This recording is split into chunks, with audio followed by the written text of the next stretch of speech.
DMTV Info, votre chaîne d'information en temps réel. La politique, la santé, le sport, les faits de société, la musique, les rumeurs et bien plus encore. Vous découvrirez cela dans notre chaîne DMTV Info.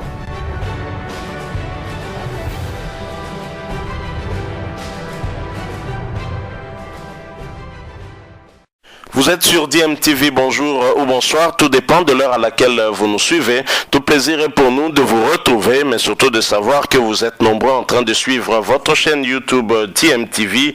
DMTV qui vous propose l'actualité, mais vous propose aussi des analyses et des réflexions sur des sujets d'actualité, sur des faits sociaux ou tout simplement des réalités que nous observons ici chez nous en République démocratique du Congo. C'est l'heure de notre petit tour d'horizon auquel nous vous avons habitués depuis un moment et où on vous propose des news, des quelques internationaux. Nous sommes dans le période de mercato qui touche à sa fin, mais nous sommes également pendant la reprise. Certains championnats ont déjà repris, c'est le cas du championnat de Belgique de première division qui en est déjà à sa deuxième journée. D'autres sont en passe de reprendre et donc des équipes continuent à peaufiner leur préparation. Mais nous allons aller pour ce tour d'horizon en Belgique pour avoir des nouvelles des internationaux congolais qui évoluent de ce côté-là. Et nous allons commencer par Eupen, où il y a le milieu défensif congolais, Edo Kayembe. Edo Kayembe avec son équipe de l'AS Eupen qui était à l'heure des retrouvailles avec le Standard, le Anderlecht, le club de la capitale, bien évidemment. Edo Kayembe qui est passé par Anderlecht. Et pour cette deuxième journée de la Jupiler Pro League belge, l'AS Eupen recevait Anderlecht après avoir tenu en échec le FC Bruges lors de la première journée. L'AS Eupen et Edo Kayembe ont fait match nul face à Anderlecht, un but partout. Après, bien entendu, c'est leur deuxième match nul, ce qui les propulse d'ailleurs au niveau du classement au terme de ces deux premières journées à la 11e place. 2 matchs nuls, 0 match gagné et 0 défaite. On peut dire que c'est un bilan plutôt mitigé, mais Eupen a eu affaire avec des cadors du championnat belge. Le FC Bruges, c'est le champion en titre, et en Anderlecht, on sait que c'est une bonne équipe, une des grandes équipes de la Belgique, même si la saison dernière, c'était une saison un tout petit peu compliquée. Anderlecht espérait peut-être mieux pour ce match, mais Eupen était bien en place. L'international congolais Edo Kayembe s'est d'ailleurs démarqué au cours de ce match. Lui qui avait bien évidemment avant cette rencontre passé plus ou moins 3 ans dans le club de la capitale. C'est vrai qu'il ne s'y était pas imposé, mais il est à Eupen depuis 1 an maintenant et ça se passe plutôt bien. Edo Kayembe était bien évidemment titulaire lors de cette rencontre contre son ancienne équipe et les statistiques du match prouvent une fois de plus qu'il était important pour son équipe dans un rôle de milieu défensif. Avec 11,5 km parcourus, Edo Kayembe est le joueur qui a le plus couru lors de ce match. Il est aussi le 3e joueur ayant gagné le plus grand nombre de duels. Samedi prochain, bien sûr, Eupen va se déplacer du côté d'un autre cador, une autre grande équipe de la Belgique. Il s'agit bien de Malines. Ils vont espérer en tout cas de remporter leur première victoire cette saison. Wait and see, comme disent les Britanniques, on verra bien. En attendant, je l'ai dit au classement, après 2 journées, l'équipe de Edo Kayembe, l'AS Eupen, occupe la 11e place avec 2 matchs nuls, 0 victoire, 0 défaite. Nous restons toujours en Jupiler Pro League, donc en Belgique. Cette fois-ci, nous allons parler de Jackson Mouleka et de son équipe, le Standard de Liège. Le Standard de Liège qui se déplaçait pour le compte de cette 2e journée de la Jupiler Pro League belge, se déplaçait du côté de Zulte Waregem. Après avoir fait match nul contre les vice-champions de Belgique, Genk, c'était un match qui s'était soldé sur le score d'1 but partout. alors que le Standard recevait Genk. Et le Standard, au cours de ce match, avait mené au score et Genk avait pu égaliser, je pense, vers les ultimes minutes. Ce match s'était joué le 23 juillet dernier. Le Standard de Liège va réussir une belle opération en déplacement du côté de Zulte Waregem en ramenant bien évidemment cette victoire. Cette victoire en tout cas au terme de cette deuxième journée qui voit le Standard de Liège occuper la 3e place du classement avec 4 points, une victoire et un match nul. Et pour cette rencontre, Jackson Muleka, l'international congolais, l'ancien avant-centre du tout-puissant Mazembe, était bien évidemment titulaire, mais il n'a pas joué toute la rencontre. Il est sorti à la 65e minute. Un match compliqué pour Jackson Muleka, qui a plutôt bien travaillé pour son équipe, mais malheureusement, lors d'une contre-attaque, alors que son équipe menait 1-0, Jackson Muleka a complètement ignoré un coéquipier qui était mieux placé que lui pour conclure. Il a préféré tirer dans un angle fermé, alors que le Standard aurait pu en ce moment-là mener 2-0, d'autant que dans les minutes qui ont suivi, le club adverse Zulte Waregem va réussir à égaliser à 1 but partout. Fort heureusement pour Jackson Muleka, le Standard de Liège a pu décrocher finalement la victoire dans les ultimes minutes du match. On notera quand même que l'autre international congolais de ce club et qui est aussi ancien du tout-puissant Mazembe, Merveille Bopé, continue toujours avec sa rééducation et qu'il n'a pas encore repris les entraînements collectifs avec son club.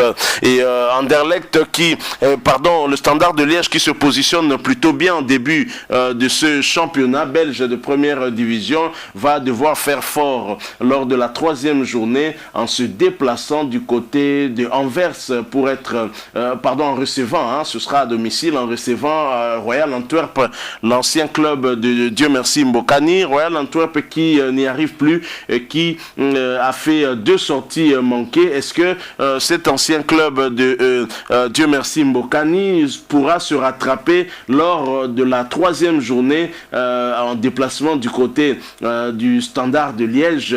Rien n'est sûr, parce que le Standard de Liège affiche quand même une forme avec ce match nul contre le vice-champion de Belgique, Genk, et aussi ce déplacement vers Zulte Waregem et les 3 points ramenés à la maison. Le moral des Liégeois est certainement au zénith et ce sera encore un match difficile. Et si Antwerp arrivait à perdre ce match-là, ce sera vraiment compliqué, je pense déjà. Donc l'entame de la saison aura été très mal pour Royal Antwerp. Et justement, puisque nous parlons de Royal Antwerp et de nous poser cette question, est-ce que l'absence de Mbokani ne pèserait pas sur les performances de cette équipe-là? On sait tous dans quelles conditions l'international congolais a quitté ce club, est parti. Il n'était pas en tout cas très heureux. Il aurait bien voulu continuer, mais malheureusement, fort de son âge, le club de Anvers n'a pas préféré le prolonger. Dieu merci, Mbokani est parti du côté du Koweït, un choix plutôt étonnant,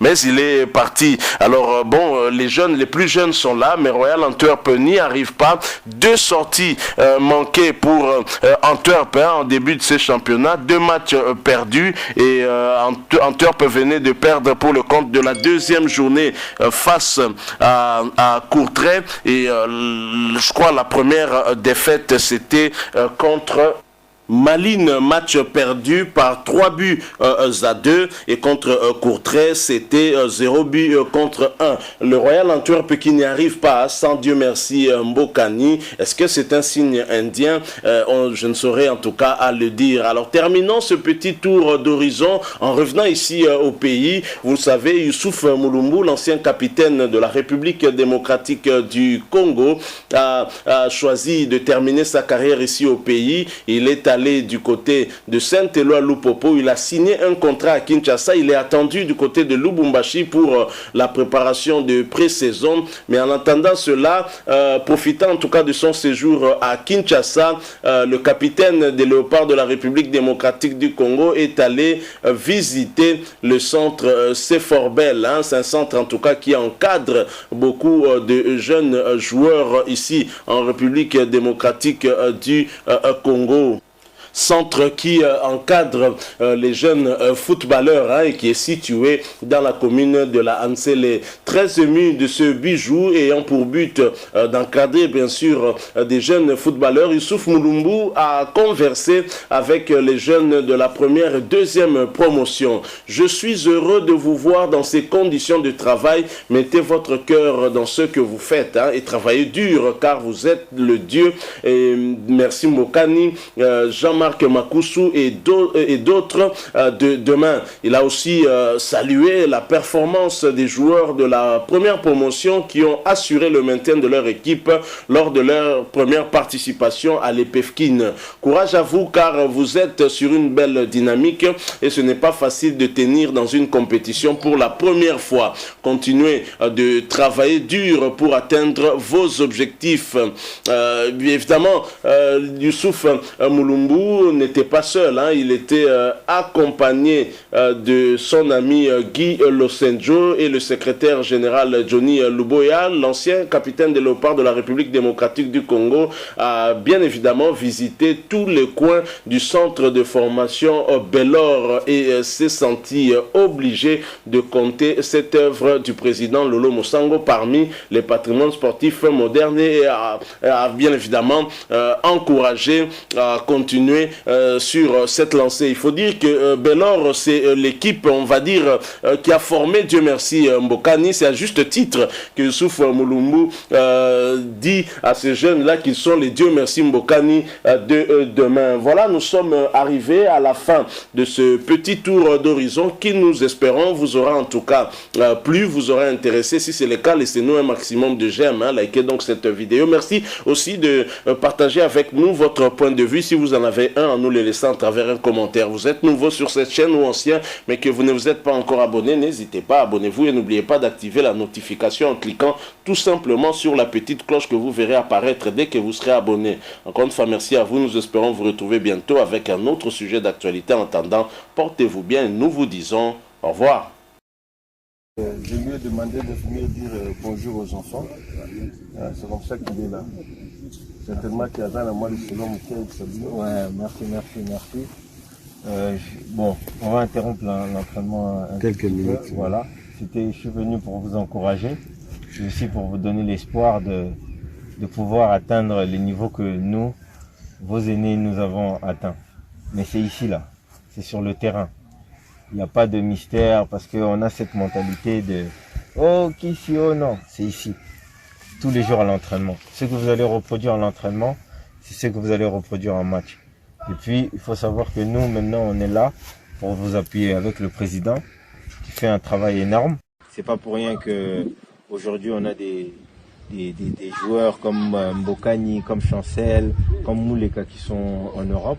Donc travaillez, donnez le meilleur de vous-même et nous, vos frères, vos grands frères, on est là pour vous aider et pour mettre la lumière enfin sur le football congolais. Donc voilà, je suis revenu parce que j'ai confiance en cette jeunesse, j'ai confiance au football congolais et puis j'aime mon pays, tout simplement. Donc,